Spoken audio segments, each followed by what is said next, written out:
Hola, buenos días, ¿qué tal? ¿Cómo están? Bienvenidos a este primer webinar del año 2024. Como ustedes saben, todos los años nosotros preparamos y organizamos todo un cronograma de webinar que lo que busca es poder ayudar a las MIPYMES a poder obtener información relevante para su desarrollo y crecimiento.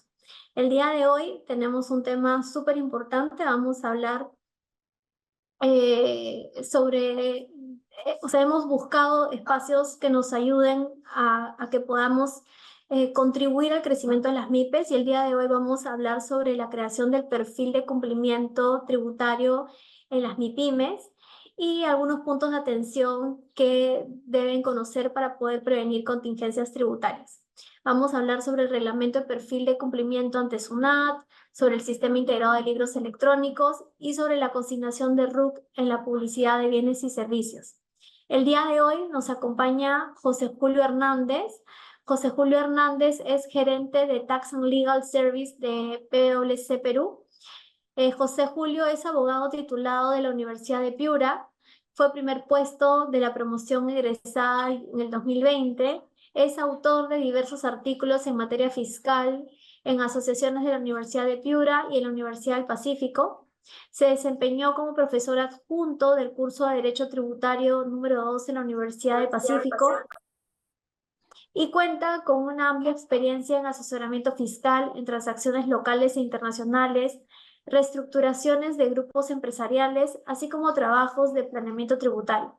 También brinda consultoría tributaria a empresas de diversos rubros empresariales. Así que le damos la bienvenida a José Julio, quien nos va a acompañar en este primer webinar del 2024. Adelante, José Julio.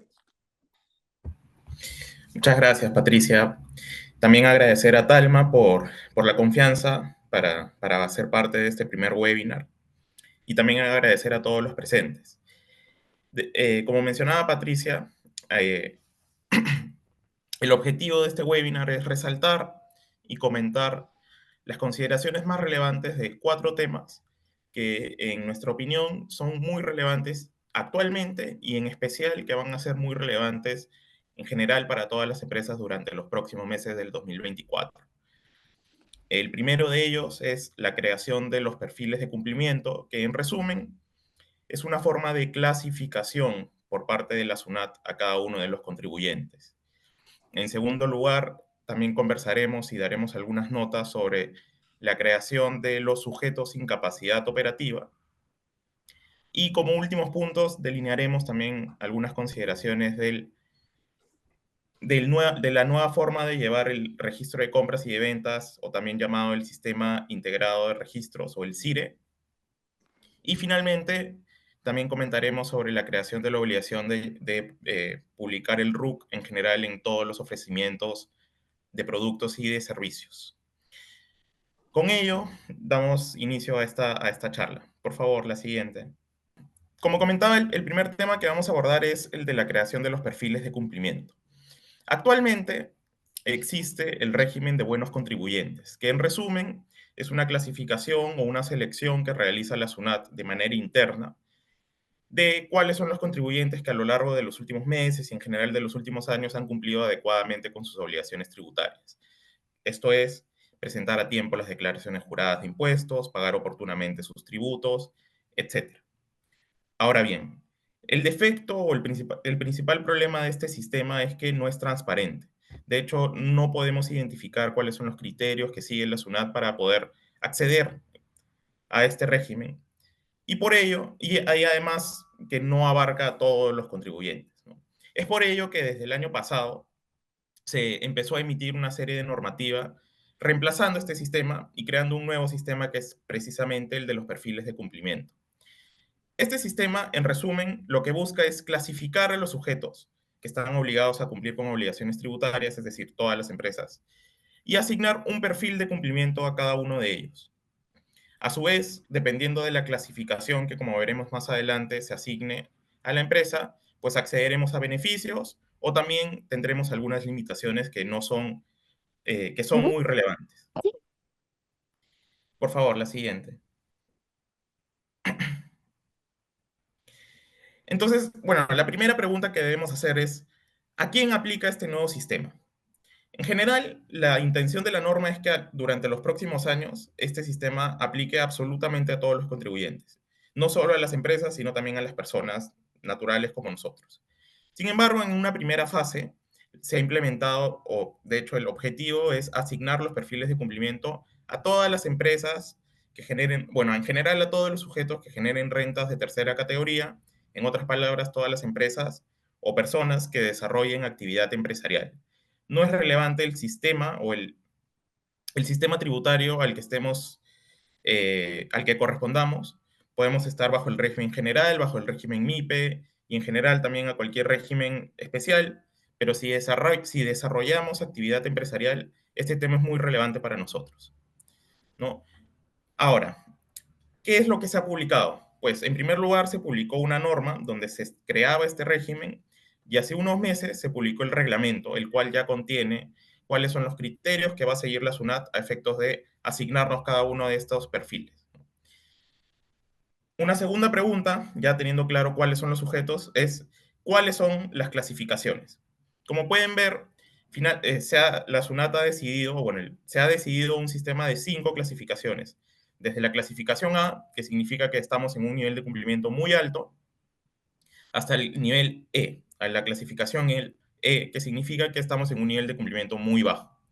Para ello se ha establecido una serie de variables y criterios que pasaremos a comentar brevemente, pero lo relevante es que dependiendo de a qué nivel estemos o a qué nivel se nos asigne como perfil de cumplimiento, estaremos sujetos a beneficios o a algunas limitaciones.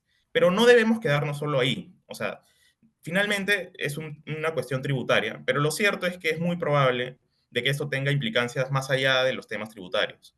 Y ese es uno de los puntos que quería comentarles, ¿no? Es probable de que esto afecte tanto a nivel reputacional, pero también me parece, y justamente es lo que hemos discutido, de que probablemente sea un criterio que también tomen en cuenta las entidades de financiamiento, ya que esto será de información pública, ¿no? A efectos de ver si, por ejemplo, somos sujetos de crédito, si nuestras empresas van a ser sujetos de crédito, porque, por ejemplo, si estamos en un nivel de cumplimiento número E, de letra E, perdón, es probable que las entidades financieras más bien nos, que puedan acceder a esta información más bien quieran aplicar tasas de interés más alto o más bien pongan limitaciones para otorgar créditos, ¿no? Obviamente esto todavía no lo sabemos con certeza, pero es una posibilidad.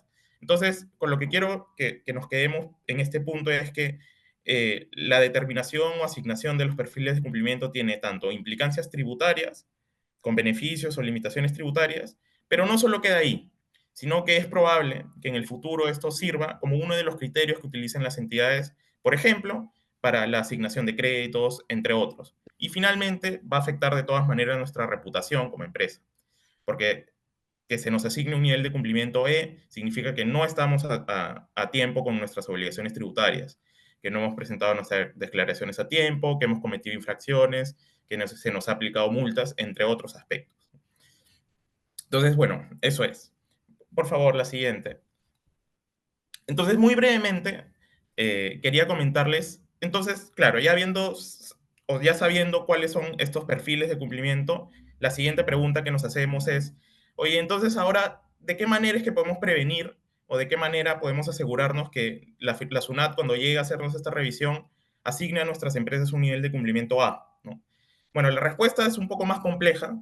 Sin embargo, lo que quería comentarles en este webinar es que hay dos tipos de variables. Las variables A y B y las variables que van desde la C hasta la G. Brevemente comentando las que van desde la C hasta la G, son supuestos en los cuales, en caso nuestra empresa o nuestros representantes encajen, se nos va a asignar un nivel de cumplimiento predeterminado. Por ejemplo, justamente ligándolo con otro de los temas de los que vamos a conversar más adelante. Si a nuestra empresa se le asigna en la letra G, por ejemplo, se nos ha atribuido la condición de sujeto sin capacidad operativa, que luego veremos qué es, no, se nos va a asignar automáticamente el nivel de cumplimiento más bajo, o el nivel de cumplimiento E. Y así, ¿no? Por ejemplo, en la letra C, si es que se nos ha condenado por un delito tributario y aduanero, o en el caso de personas jurídicas, cuando el representante legal se le ha condenado también por este tipo de delitos, también se asigna el nivel de cumplimiento más bajo. Entonces, en resumen, las variables que van desde la letra C hasta la letra G son variables de asignación específica. Es decir, si encajamos en alguno de estos supuestos, ya la norma de manera anticipada nos dice cuál va a ser nuestro nivel de cumplimiento, generalmente siendo el nivel más bajo. Ahora bien, lo más probable es que no nos encontremos dentro de estos supuestos, sino que más bien nos encontremos en el universo de empresas al que nuestro nivel de cumplimiento se nos va a asignar en función de las variables sujetas a ponderación. ¿Qué significa esto? En resumen, se ha publicado un anexo con una serie de cumplimientos tributarios o de variables o aspectos que toda empresa debe cumplir. Por ejemplo, presentar nuestras declaraciones juradas a tiempo, no haber cometido infracciones tributarias, y así, una serie de todas las posibilidades de cumplimiento tributario que pueda cumplir una empresa. Y se ha establecido una fórmula en función de la cual, dependiendo de si encajemos o hayamos incurrido en alguna de estas causales, se va a ponderar y la SUNAT, mediante la aplicación de esta fórmula, va a determinar en qué nivel de cumplimiento nos encontramos. Si es que cumplimos con la mayoría de variables, lo más probable es que se nos asigne el nivel de cumplimiento más alto, y más bien, si es que empezamos a fallar en alguna de las variables, lo más probable es que vayamos bajando de nivel, ¿no? Entonces, la idea que quiero comentarles es que, en primer lugar, si bien no es posible todavía saber de antemano a qué nivel de cumplimiento nos encontramos, ya se ha publicado un reglamento donde se establecen dos tipos de variables. Unas variables que son sujetas a ponderación, que básicamente es un listado de todas las posibilidades o todos los aspectos que las empresas deben cumplir de manera tributaria, y en función de si han cumplido con la mayoría o han cumplido con menos de esas, se nos asignará un nivel de cumplimiento mayor o menor. Y por otro lado, también ya hay una serie de listados que son los que van del literal C hasta el literal G, que son las variables de asignación específica. ¿Qué quiere decir esto? Que si incurrimos en esa causal, ya sabemos de antemano cuál es nuestro perfil de cumplimiento. Por favor, la siguiente. Ahora, entrando un poquito más a las variables que son sujetas a ponderación, el comentarles, ¿no?, de que este listado de supuestos o de cumplimientos tributarios es bastante amplio, ¿no? De hecho, si revisamos el anexo, son hasta 400 disposiciones que las empresas deberían cumplir de manera tributaria y aduanera, ¿no? Entonces, a efectos de poder clasificar y hacer la ponderación de manera adecuada, la SUNAT nos va a dividir en diversos grupos de evaluación. Son 6 grupos de evaluación y el más común es básicamente empresas que desarrollan actividad empresarial, ¿no? Ahí nos vamos a encontrar la mayoría de empresas. Sin embargo, también hay otros grupos de evaluación que son, por ejemplo, empresas que desarrollan actividad aduanera, que realicen actividades de importación o exportación, entre otros supuestos especiales. Entonces, lo primero que va a hacer la SUNAT es clasificar a todas las empresas y determinar en qué grupo de evaluación nos encontramos, ¿no? Lo más probable es que nos encontremos en el grupo de evaluación general, que son en general todas las empresas que desarrollan actividad empresarial, ¿no? Habiendo determinado el grupo de evaluación, dentro de este listado de 400 variables o supuestos, ya no se nos van a aplicar todas, ¿no? Sino más bien se nos van a aplicar la mitad, por ejemplo, ¿no? Y para ello, el reglamento establece una fórmula que, dependiendo de cuál sea el peso de estas variables, vamos a llegar a nuestro nivel de cumplimiento. No podemos hacer todavía el cálculo con certeza, porque esto depende de cierta información que va a ser publicada o que va a ser recopilada por la SUNAT durante los próximos meses. Sin embargo, sí podríamos ir revisando cuáles son estas variables a efectos de asegurarnos si es que estamos cumpliéndolas o no, ¿no? Y las variables son de todo tipo, ¿no? Variables de cumplimiento tributario, de cumplimiento aduanero, entre otras. Por favor, la siguiente. Un segundo, por favor. Entonces, bueno, ya teniendo en cuenta de qué manera es que se nos va a asignar este perfil de cumplimiento, la siguiente pregunta, o bueno, el siguiente punto que quería comentarles es, ¿de qué maneras va a ser el procedimiento de asignación de estos perfiles de cumplimiento? A ver, lo primero, comentarles de que esta normativa ya se encuentra vigente. Es decir, que la SUNAT ya está haciendo el trabajo de revisión o análisis de las empresas a efectos de determinar cuáles son los perfiles de cumplimiento. Sin embargo, hasta que no se publique el primer listado, o mejor dicho, que se realice esta primera asignación, todavía no van a surtir efectos la clasificación, ¿no? Porque todavía ninguna empresa sabe. Sin embargo, ya está claro cuál es el procedimiento que va a seguir la SUNAT. En primer lugar, tomar en cuenta de que la evaluación del cumplimiento de los criterios tributarios que comentaba previamente va a tomar en cuenta un periodo de evaluación de 12 meses. En segundo lugar, que esta clasificación va a ser continua, ¿no? Una vez que ya se publique el primer listado o la primera clasificación, según la norma, la SUNAT lo que va a hacer es evaluar cada 3 meses cuál es nuestro perfil de cumplimiento, ¿no? Así como nuestro récord crediticio va realizándose, va actualizándose de manera continua, lo mismo, ¿no? La SUNAT va a realizar las evaluaciones de manera continua a efectos de determinar en qué perfil de cumplimiento nos encontramos, ¿no? Entonces esto nos da la posibilidad de mejorar, ¿no? Y si es que por alguna casualidad más bien se nos ha asignado un perfil de cumplimiento más bajo, tenemos la posibilidad de mejorar nuestro perfil de cumplimiento en los meses siguientes, ¿no? Luego, la SUNAT va a realizar esta evaluación de manera de oficio, ¿no? Ya lo más probable es que de hecho ya lo esté haciendo. Sin embargo, antes de asignarnos una clasificación, se nos va a comunicar, ¿no? A través de nuestro buzón de SUNAT nos va a llegar una comunicación en la cual se nos diga, ok, de acuerdo a nuestras verificaciones, hemos concluido de que te corresponde el perfil de cumplimiento B. Una vez que recibamos esta comunicación, vamos a tener un plazo de 10 días para poder presentar nuestros descargos y señalar por qué estamos o por qué, de ser el caso, no estamos de acuerdo con esta clasificación y cuáles son nuestros argumentos. Luego, habiendo transcurrido 30 días hábiles desde que se presentaron los descargos, la SUNAT ya va a emitir una resolución oficial en donde se nos asigne nuestro perfil de cumplimiento.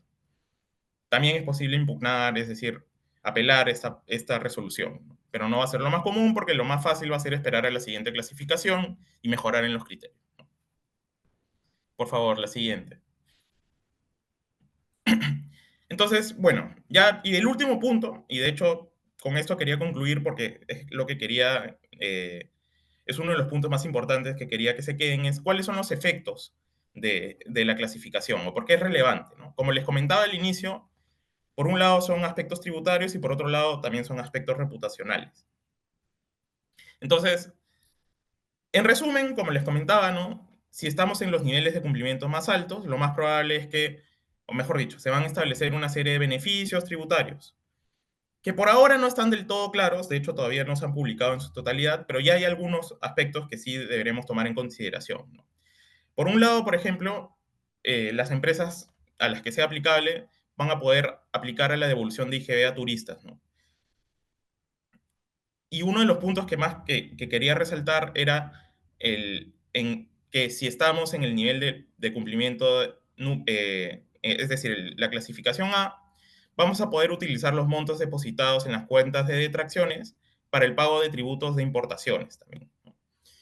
Ahora bien, al igual que como ocurre, por ejemplo, en el régimen de buenos contribuyentes, es probable de que en los próximos meses se establezcan, por ejemplo, de que si nos encontramos en una clasificación más alta, tengamos beneficios o plazos más amplios para presentar nuestras declaraciones juradas, quizás algunos descuentos. Todavía no está del todo claro, pero es probable que se empiecen a publicar en los próximos meses. Si nos encontramos en una clasificación C, va a ser neutro, es decir, no vas a tener ni facilidades ni limitaciones. Y por el contrario, si nos encontramos en las clasificaciones D y E, ya se han establecido una serie de limitaciones a estas empresas. Por ejemplo, si nos encontramos dentro de los perfiles D y E, en las declaraciones rectificatorias van a surtir efecto en el plazo de 90 días, es decir, un plazo más amplio. En los perfiles de IE también se presupone que hay un riesgo de cobranzas infructuosas y por ende se van a poder trabar embargos de manera más sencilla. En el perfil E, si queremos cambiar de domicilio fiscal, se requiere una autorización previa de la SUNAT.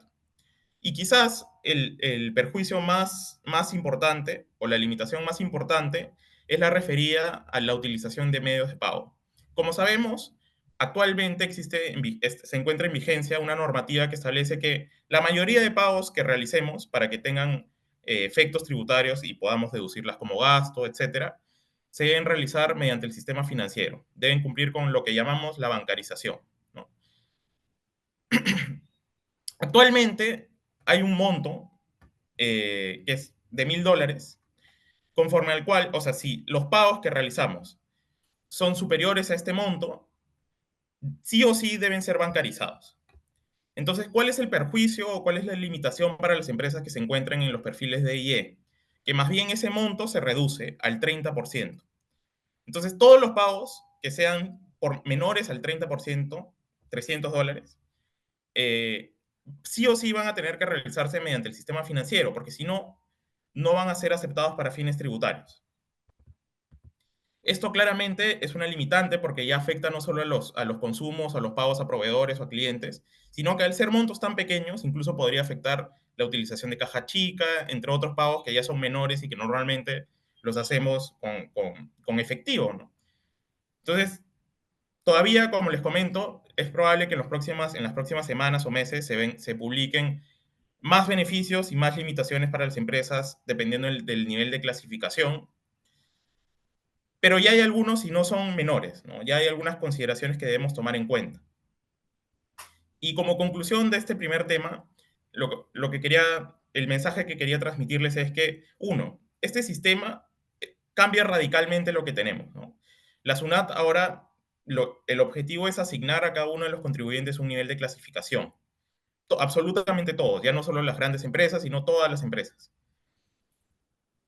En segundo lugar, que esto va a traer beneficios y perjuicios tanto tributarios y seguramente nos puede afectar también nuestra reputación, el acceso a crédito, etc.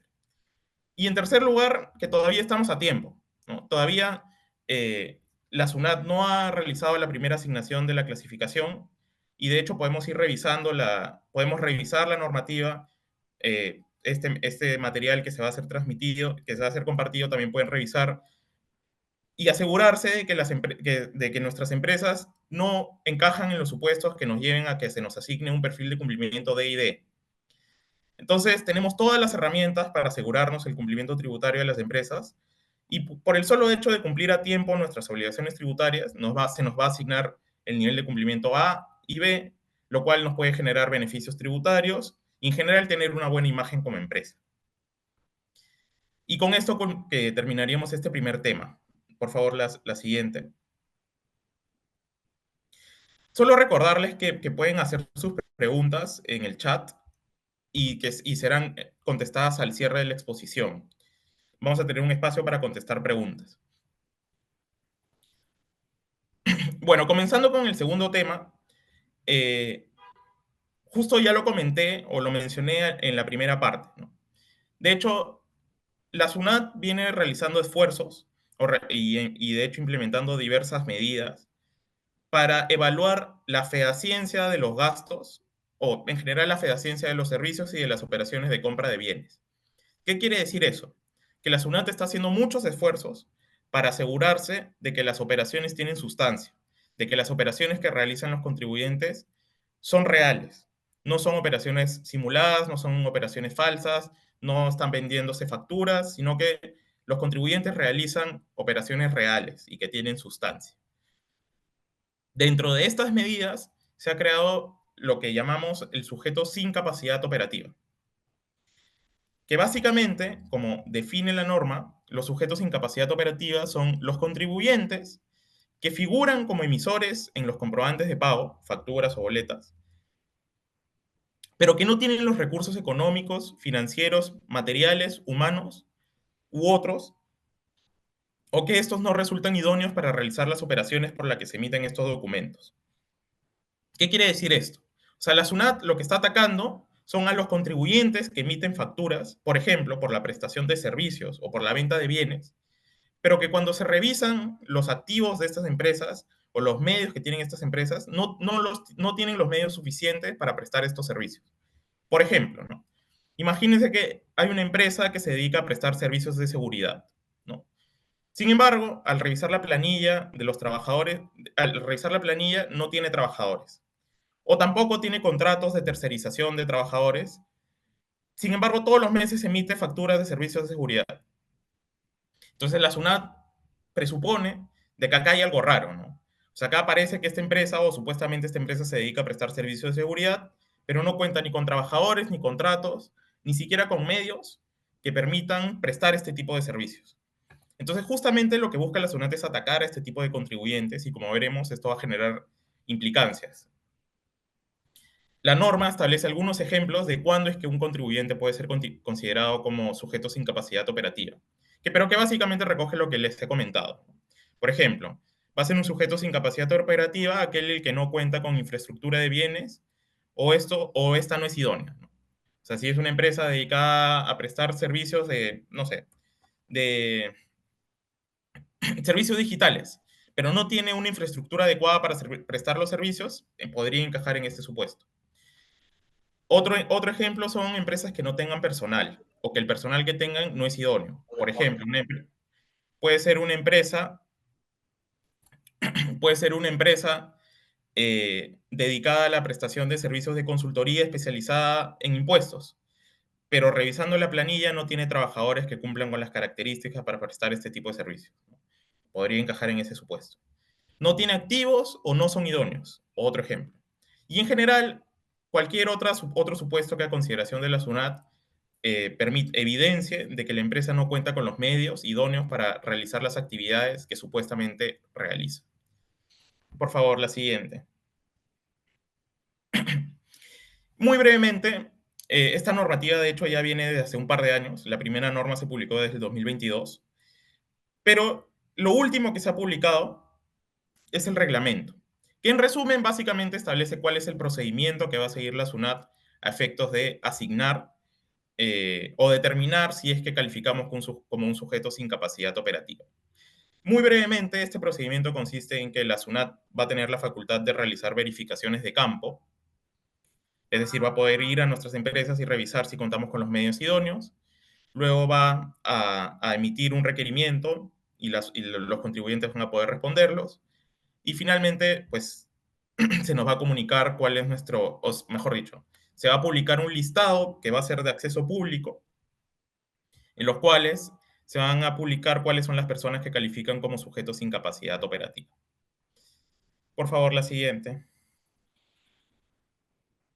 Y aquí es donde quería llegar.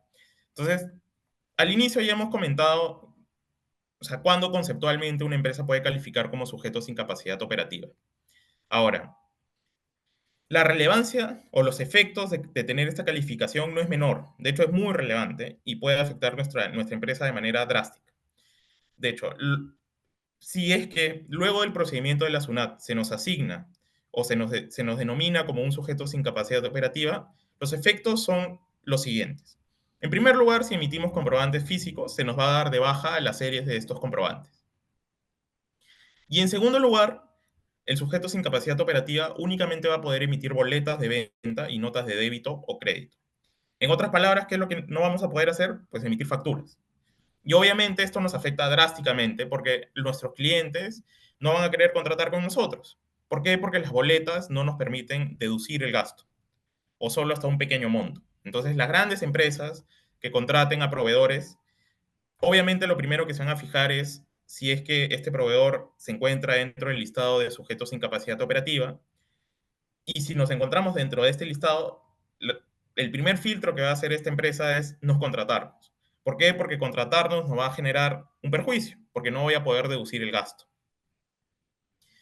Entonces, no son menores, ¿no? De hecho, si se nos designa como un sujeto sin capacidad operativa, básicamente se nos está impidiendo emitir facturas con derecho a IGB, al crédito fiscal o a gasto. De hecho, lo dice textualmente, ¿no? Las operaciones que se realicen con los sujetos sin capacidad operativa no permiten ejercer el derecho al crédito fiscal ni tampoco sustentar costo o gasto en el impuesto a la renta. Y lo más relevante es que como esta normativa ya se encuentra vigente, pero todavía no se ha publicado el primer listado de sujetos sin capacidad operativa, el efecto va a ser retroactivo. O sea, una vez que se publique el primer listado de los sujetos sin capacidad operativa, como ya sabemos los criterios para ver si somos un sujeto sin capacidad operativa, lo que señala la norma es que todos los efectos que he mencionado previamente van a aplicar a todos los comprobantes de pago y documentos emitidos desde el 20 de marzo del 2022. Entonces, nuevamente, no son menores los efectos de ser designado como un sujeto sin capacidad operativa. Entonces, ¿qué es lo que se debe hacer? ¿No? ¿O qué es lo que deberíamos hacer? En primer lugar, tener políticas y procedimientos de contratación si somos quienes contratamos con sujetos sin capacidad operativa, Pero en general, tener políticas que, que se encuentren alineadas a la normativa de los sujetos sin capacidad operativa, ¿no? A efectos de corroborar que tenemos los medios adecuados para prestar nuestros servicios, ¿no? Esto nos lleva al segundo punto, ¿no? De que se requiere una actualización constante de la información para efectos de poder sustentar que somos sujetos con la capacidad suficiente para realizar nuestras actividades, ¿no? Algo que puede parecer obvio, ¿no? Porque si no, no las realizaríamos. Pero a los ojos de SUNAT esto no puede ser tan claro, ¿no? Y también tener un control detallado de nuestros activos, etcétera, lo cual se va a cumplir si es que llevamos adecuadamente nuestra contabilidad. Otro punto también para comentar es qué sucede si mi proveedor es designado como un sujeto sin capacidad operativa, ¿no? Acá a las empresas que contraten con sujetos sin capacidad operativa se les da la posibilidad de eh, cuestionar la clasificación, ¿no? A efectos de poder defender mi gasto. Y se va a tener un plazo de 30 días hábiles desde la publicación de la lista para solicitar un procedimiento de revisión. Pero bueno, o sea, el mensaje que quería traerles el día de hoy es que la SUNAT cada día está haciendo más énfasis en la revisión o en la evaluación de la fehaciencia de las operaciones, lo que quiere decir que está asegurándose de que las operaciones que realicen los contribuyentes son reales, que tienen sustancia. Y una de estas medidas son los sujetos sin capacidad operativa, que lo que busca atacar son a todas las empresas que emiten comprobantes de pago por servicios o por venta de bienes, pero que no tienen los medios adecuados y suficientes para realizar estas actividades. Y las consecuencias de ser designado como un sujeto sin capacidad operativa no son menores. En general, la limitación va a ser de que no vamos a poder emitir facturas. Y de cara a nuestros proveedores, a nuestros clientes o a quienes nos contratan, eso va a ser un gran problema porque no van a poder sustentar el costo o el gasto de esas operaciones, ni tampoco utilizar el crédito fiscal de esas compras. Lo cual, si es que somos designados como un sujeto sin capacidad operativa, no, prácticamente va a ser un filtro muy importante para que nos contraten. Y nuevamente también que estamos a tiempo, ¿no? O sea, todavía no se ha publicado el primer listado de los sujetos sin capacidad operativa y podemos asegurarnos de que vamos a poder superar esta evaluación. Y con esto, bueno, terminamos el segundo tema y pasamos al siguiente. Gracias. El tercer tema que quería comentarles brevemente el día de hoy es un cambio también drástico, ¿no? Como verán, en estos últimos años la SUNAT y en general el Ministerio de Economía está publicando bastantes medidas que cambian nuestro sistema tributario que ya ha venido desde hace varios años. El tercer tema es el Sistema Integrado de Libros Electrónicos o SIRE. Por favor, la siguiente. Básicamente, lo que quería comentarles es resaltar las diferencias entre el sistema que tenemos hoy versus el nuevo sistema, ¿no? ¿Qué es el CIRE? ¿No? El CIRE es un sistema que cambia la forma en la cual se va a presentar y llevar el registro de compras y el registro de ventas. Actualmente tenemos lo que ya conocemos como el SLE o PLE, que son estos libros o registros electrónicos, que completamos mes a mes y subimos a la página de SUNAT, ¿no? Y ese libro o registro electrónico va a ser reemplazado por el CIRE. Y precisamente lo que quería comentarles o resaltar son las principales diferencias entre los sistemas. Por un lado, en el sistema PLE, o el sistema actual que tenemos, las empresas construyen el registro de compras y el registro de ventas. O sea, tienen obviamente sus plantillas, en general los sistemas adecuados para poder construir a partir de nuestra contabilidad cuáles son nuestros registros y de compras y de ventas, ¿no? Y nosotros, construyendo ese registro, lo subimos a SUNAT, ¿no? Sin embargo, bajo el sistema CIRE, el sistema cambia, ¿no? Ahora ya no somos nosotros las empresas quienes construimos el registro, sino que es la SUNAT, a partir de la información de los comprobantes de pago que tenga, que va a construir un primer registro de compras y de ventas y nos lo va a proponer a nosotros. Ahora, nosotros vamos a ser los encargados de revisar el registro que ya ha realizado la SUNAT a partir de nuestra información. Y nuestro deber va a ser revisarlo y ver cuáles son las diferencias que tengamos con nuestros registros. Entonces, se nos va a dar tres opciones, ¿no? O aceptar el registro, o rechazar y realizar observaciones, y se nos va a dar una tercera opción que es básicamente reemplazar el archivo, ¿no? O sea, finalmente igual vamos a poder proponer nosotros nuestro registro.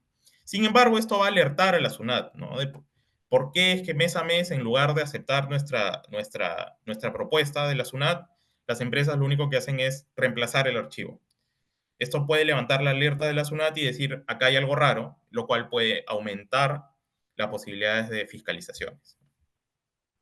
Una segunda diferencia es que la conservación y almacenamiento de los registros de compra actualmente es responsabilidad del contribuyente.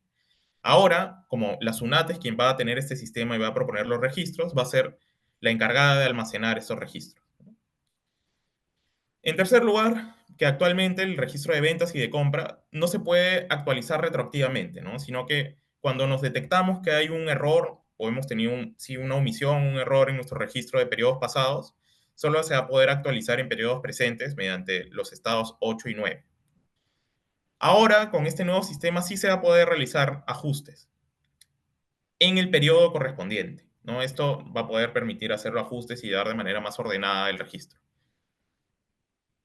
En cuarto lugar, ahora la identificación de las operaciones se va a hacer mediante el Código Único de Operación o CUO, o mejor, perdón, actualmente la identificación de las operaciones se realiza mediante el Código Único de Operación o CUO, y ahora se va a crear el Código de Anotación de Registro para identificar el registro de cada una de las operaciones. Y finalmente, que bueno, actualmente se permite descargar las constancias de recepción y autenticidad y un resumen de las casillas de estos registros. Y ahora se va a permitir descargar los reportes de inconsistencias, es decir, las diferencias entre la propuesta de la SUNAT y nuestra propuesta, y un resumen de las casillas, ¿no? Entonces, como pueden ver, el sistema va a cambiar drásticamente, ¿no? Actualmente nosotros somos los encargados de construir nuestros registros de ventas y nosotros los subimos a la SUNAT, ¿no? Y de ser el caso, si es que detecta inconsistencias o alguna cuestión que no se ajuste bajo la opinión de SUNAT a la normalidad de las operaciones, puede realizar observaciones y mandar esquelas para pedir información, ¿no? Bajo el nuevo sistema del CIRE, el sistema cambia. Ahora la SUNAT, a partir de nuestra información de los comprobantes de pago, va a poder construir un registro de compras y de ventas y nos lo va a proponer a nosotros, para que lo aceptemos, lo rechacemos o lo reemplacemos. Lo ideal, o bueno, la finalidad de esta norma es que mes a mes se vayan alineando, ¿no? La SUNAT y el contribuyente se alineen de tal manera que uno nos facilite, ¿no? El cumplimiento tributario. Si es que se alinean nuestros criterios, pues va a ser más fácil la revisión de los registros de compra y de venta, ¿no?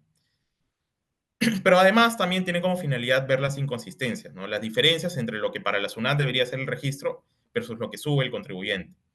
Y esto, si es que tenemos mayores inconsistencias, pues puede llevar a que generen suspicacias en la SUNAT y puedan incrementar el riesgo de fiscalización. Por favor, la siguiente. Y ahora, con respecto a la vigencia de este CIRE, nuevamente ya son normas publicadas, pero en este caso ya se encuentra vigente para algunos contribuyentes. De hecho, hay algunos contribuyentes que se les aplicó desde el inicio del año pasado, pero las dos fechas importantes fueron en octubre del año pasado, que era la fecha inicial para la que entre en vigencia el sistema CIRE para todos los contribuyentes, pero se aplazó para los sujetos que estén en el régimen general. Para aquellas que se encuentran en el régimen MIPE o en el régimen especial del impuesto a la renta, técnicamente ya entró en vigencia en octubre del 2023. Sin embargo, se encuentra vigente una norma o una disposición de la SUNAT que dispone la facultad discrecional de no aplicar sanciones por los errores bueno, en general, infracciones que se puedan cometer por el llenado incorrecto del CIRE, ¿no? Porque todavía nos encontramos en un periodo de adaptación. Y para el resto de contribuyentes, para aquellos que se encuentran en el régimen general, se ha venido aplazando por varios periodos. Inicialmente iba a ser a partir del periodo de enero de este año, luego pasó a abril y ahora se ha aplazado a agosto. ¿Por qué es que se ha aplazado? Porque la infraestructura de la SUNAT todavía no es del todo adecuada para soportar todas las operaciones de todos los contribuyentes, ¿no? Por eso se ha concentrado, o mejor dicho, ha entrado en vigencia para aquellas empresas que realicen un número menor de operaciones. Pero nuevamente todavía siguen habiendo problemas, todavía no es un sistema perfecto y por eso es que se encuentra vigente una resolución de la SUNAT que dispone no aplicar sanciones a aquellos contribuyentes a los que ya le aplica el CIRE, pero que porque todavía nos encontramos en un periodo de adaptación podemos cometer infracciones. Por favor, la siguiente. Y muy brevemente comentarles de que para acceder al CIRE hay tres maneras, ¿no? Se puede acceder al CIRE bajo el sistema de SUNAT, bajo el sistema SOL, y ahí descargar las propuestas, realizar los ajustes. Y en caso de, también hay dos opciones alternativas, ¿no? Un aplicativo especializado para el cliente, que es un software que se descarga en la SUNAT, siguiendo las instrucciones, y un servicio web que también a través de aplicación, que es un sistema directo con el servidor del contribuyente. Para esta debemos generar unas credenciales y podemos acceder a este sistema, ¿no? Claro, lo más sencillo, y si tenemos un número de operaciones no tan grande, lo más sencillo va a ser eh, utilizar el sistema SOL, ¿no? Sobre todo porque tanto el aplicativo cliente como el servicio web todavía tienen problemas, ¿no? Por favor, la siguiente. Y ya para terminar, no quería dejar de comentarles una novedad tributaria que, bueno, fue publicada el año pasado, pero que hay alguna confusión respecto a su vigencia, que es la consignación del RUC en la publicidad de bienes y servicios. Por favor, la siguiente. El año pasado se publicó el decreto legislativo 1524, que establece que todos los contribuyentes, en general todas las personas que ofrezcan bienes y servicios al mercado, deben consignar un número de RUC y la razón social en todos estos ofrecimientos de bienes o servicios. En resumen, en todas las publicidades que realicemos de nuestros servicios o productos, estamos obligados a consignar nuestro número de RUC y razón social. El objetivo de esta norma era alcanzar a las personas naturales que realizaban actividades empresariales y ofrecían bienes y servicios al público y no consignaban su información. Sin embargo, aplica a todas las empresas. Y de hecho se creó o se incorporó una infracción por la cual si no cumplíamos con incluir nuestro RUC y nuestra razón social en todos los ofrecimientos de servicios o bienes, íbamos a cometer esta infracción. La sanción es un porcentaje de la UIT o de los ingresos brutos, de ser el caso. También se dispuso, como fue una gran controversia, se dispuso una facultad discrecional de la SUNAT de no aplicar sanciones por esta infracción. Sin embargo, esta se encontró vigente hasta el 31 de diciembre del 2023 y no ha sido postergada. También se ha publicado un proyecto de ley que tenía como objetivo derogar esta normativa. Si bien fue aprobado en primera instancia por el Congreso, todavía no ha sido promulgada y de hecho actualmente se encuentra en comisión del Congreso. En conclusión, esta normativa se encuentra vigente porque ya no hay una norma que faculta a la SUNAT a no aplicar las sanciones y el proyecto de ley que se iba a publicar todavía no ha sido aprobado. Entonces, al día de hoy, las empresas y en general todas las personas están obligadas a consignar su RUC y su razón social en todos los ofrecimientos de bienes y servicios al público, en todas nuestras publicidades. Y este era el último tema que quería comentarles el día de hoy. Y bueno, con esto terminamos esta charla, pero quedo muy atento a todas las consultas que pudieran tener de cada uno de los temas. Muchas gracias. Muchísimas gracias, muchísimas gracias, José Julio.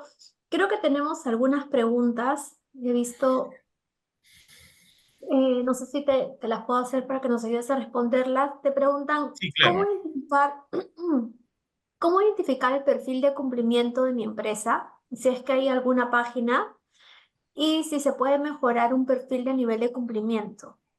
Ujú. Sí, bueno, ahí comentarles de que no hay una página. Sí hay, bueno, en la SUNAT puedes acceder y hay algunas consideraciones generales. Pero quería comentarles dos cosas. A ver, en primer lugar, que la SUNAT está obligada a hacer clasificaciones de prueba. De hecho, la norma dispone de que en los próximos meses va a calificar a 4 personas, a 4 contribuyentes, y esos perfiles o bueno, la clasificación que realice las va a publicar. Eso nos va a permitir ver cuál es el criterio que ha seguido la SUNAT y, bueno, aterrizarlo a nuestro caso concreto, ¿no? Pero todavía no se encuentra disponible.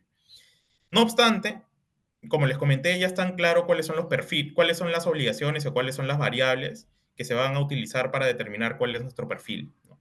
Entonces, lo que podemos hacer es ver si nuestras empresas cumplen y hacer un check de cada una de ellas, ¿no? Yo con Mm. gusto voy a compartir esta normativa y estos anexos que lo pueden revisar. Si gustan, se lo pueden compartir a los participantes. Y respecto a la segunda pregunta que veo, que es si se puede mejorar el perfil de cumplimiento, la respuesta es sí. La norma dispone que la clasificación va a ser cada 3 meses. Entonces, a partir de la primera clasificación vamos a poder adoptar las medidas adecuadas para mejorar nuestra clasificación mes a mes, ¿no? Bueno, trimestre por trimestre. Ok. Y esa actualización, una vez que uno cierra, por decir así, las brechas, la SUNAT toma conocimiento o se le tiene que reportar a la SUNAT que se ha cumplido con determinados criterios que son exigibles. No, sí, de hecho es obligación de la SUNAT actualizar la clasificación de los contribuyentes cada 3 trimestres, cada trimestre, ¿no? Y va a emitir nuestra resolución indicando cuál es nuestra clasificación del trimestre. Ok, y tenemos una última pregunta que está relacionada con la exigibilidad de consignar el RUC y razón social en material promocional. Preguntan si debería aplicarse material promocional a los afiches, lapiceros o cualquier eh, material souvenir que se entrega para sus clientes. Sí, sí, claro. Mira, ahí, bueno, obviamente tendría que revisar el caso concreto, pero ¿qué es lo que nos puede servir? O sea, para tomar en cuenta si es que es obligatorio, ¿no? La pregunta es, en ese afiche o en ese material promocional que estás compartiendo con los clientes, ¿estás ofreciendo tus productos? ¿Estás ofreciendo tus servicios? ¿Incluyes cuál es tu actividad económica? ¿Cuál es tu tarifa? En general, ¿cuáles son tus Mm, servicios? Si la respuesta es sí, sí estás obligado. Pero si simplemente es un afiche informativo, o por ejemplo, ¿no? Es en la pantalla, ¿no? Talma, responsabilidad social empresarial. Pero ahí no estamos ofreciendo ningún servicio, ¿no? Simplemente es informativo y simplemente estamos dando a conocer nuestra empresa. Pero no estamos ofreciendo ningún bien, ningún servicio. Entonces, por ende, no estamos mm, obligados a publicar nuestro RUC. Ok, ok. Muchísimas gracias, José Julio. Acá hay otra pregunta. Nos preguntan, con respecto al sujeto sin capacidad operativa, hay una parte donde señalan que la disposición aplica a los comprobantes de pago emitidos desde el 20 de marzo del 2022. Quiere decir que cuando SUNAT designa a un contribuyente como Cisco, Sí, como los sujetos sin capacidad comprobantes, operativa. ajá, exacto, los comprobantes que emite desde esa fecha no serán válidas sus facturas. Sí, de hecho, bueno, eso es un punto controversial y de hecho se han emitido muchas posiciones diciendo de que la ley no puede ser retroactiva. Pero la respuesta es, o bueno, la posición de la SUNAT es que sí. O sea, la normativa ya está vigente y ya sabemos cuáles son los criterios para ver si vamos a calificar como sujetos sin capacidad operativa. Entonces, una vez que se publique este primer listado, tenemos que, si es que estamos dentro de este listado, los efectos que comenté, dentro de los cuales se encuentra de que no se acepte el crédito fiscal ni el gasto de las facturas, van a aplicar a esos contribuyentes desde esa fecha. ¿Sí? Ujú. Ok. Pero Bueno, solo precisar, solo a ese primer listado, ¿no? O sea, ya los listados que se empiecen a publicar de acá en adelante ya no, van a ser a partir de la publicación de los siguientes listados, ¿no? Por ejemplo, si no estamos en ese primer listado, sino más bien estamos en un siguiente listado que se publica 6 meses después, a ese segundo listado ya no se va a retrotraer hasta el 20 de marzo, ¿no? Sino más bien quiere decir que desde esa fecha es que somos sujetos sin capacidad operativa. ok. José Julio, muchísimas gracias por tu participación. Esperamos poder contar contigo en otro webinar en materia tributaria. Ha sido muy valiosa toda la información que nos has podido proporcionar. Yo estoy seguro de que de mucha utilidad para todos los que han podido participar el día de hoy. Muchas gracias a todos por la convocatoria, por haber participado en este primer webinar y seguro les vamos a estar comunicando a través de nuestras redes sociales los próximos temas con los que vamos a contar en nuestro cronograma anual de webinars. Muchísimas gracias y estamos en contacto.